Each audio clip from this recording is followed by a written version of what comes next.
Hello dears, വീട്ടിലിരുന്ന് ചടച്ചപ്പോൾ ഉണ്ണേട്ടൻ വന്നിട്ടുണ്ടായിരുന്നു കേട്ടോ. ഞാൻ എൻ്റെ വീട്ടിൽ നിൽക്കാൻ വന്നതായിരുന്നു. അപ്പോൾ ഞാനും സ്വാതിയും നീതിയും ഉണ്ണേട്ടനും കൂടെ ഒന്ന് പുറത്ത് പോയിട്ട് വരാമെന്ന് വിചാരിച്ചു. അപ്പോൾ ആദ്യം വിചാരിച്ചു എന്നാൽ ഹൈലൈറ്റ് മാളിൽ പോകാമെന്ന്. എന്നിട്ട് അതിന് ശേഷം വൈകുന്നേരം ബീച്ചിൽ പോകാമെന്നൊക്കെ പറഞ്ഞു കേട്ടോ. ഇതിപ്പോൾ ഒരു ഉച്ച സമയമാണേ. അപ്പോൾ നമ്മൾ ഹൈലൈറ്റ് മാളിൽ എത്തുന്നതിന് തൊട്ട് മുന്നേ തന്നെ എനിക്ക് ഛർദി തുടങ്ങി. സോ ഞാൻ അപ്പം തന്നെ അവശയായി. പിന്നെ ഉണ്ണയാൻ തന്നെ കൈയും പിടിച്ചോടി നടക്കുമായിരുന്നു കേട്ടോ. പിന്നെ വെസ്റ്റ് സൈഡിലൊക്കെ ജസ്റ്റ് ഒന്ന് കയറി ഇറങ്ങി. അതിന് ശേഷം നമ്മൾ ഫുഡ് കോർട്ട് പോയിട്ട് ഞാനൊന്നും കഴിച്ചില്ല.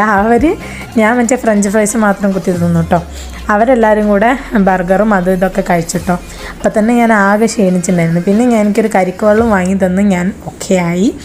പിന്നെ നമ്മൾ നെസ്റ്റോൻ്റെ അകത്ത് കയറിയപ്പോൾ നേരി എന്തോ തപ്പിത്തറിയുന്നുണ്ടായിരുന്നു. സോ ആദ്യം അവിടെ നിന്ന് ലിപ്സ്റ്റിക്കൊക്കെ ഇടുന്നുണ്ടായിരുന്നു. പിന്നെ നമ്മൾ ഫുഡ് കോർട്ടിലൊക്കെ ഒന്ന് പോയി കറങ്ങിപ്പോന്നു. അപ്പോഴാണ് ഉണ്ണിയേട്ടൻ മസാജ് കണ്ടത്. എന്നാൽ പിന്നെ എനിക്ക് മസാജ് ഇട്ടിട്ട് തന്നെ കാര്യമായിരുന്നു ഉണ്ണിയേട്ടനും. അത് കഴിഞ്ഞ് നമ്മൾ വേഗം അവിടെ നിന്ന് ഇറങ്ങിയിട്ടോ. നെസ്റ്റോൻ്റെ അന്ന് 2 ലേസ് വാങ്ങിയിട്ടുണ്ടായിരുന്നു കേട്ടോ. ഇനി വീട്ടിൽ പൊട്ടേറ്റാ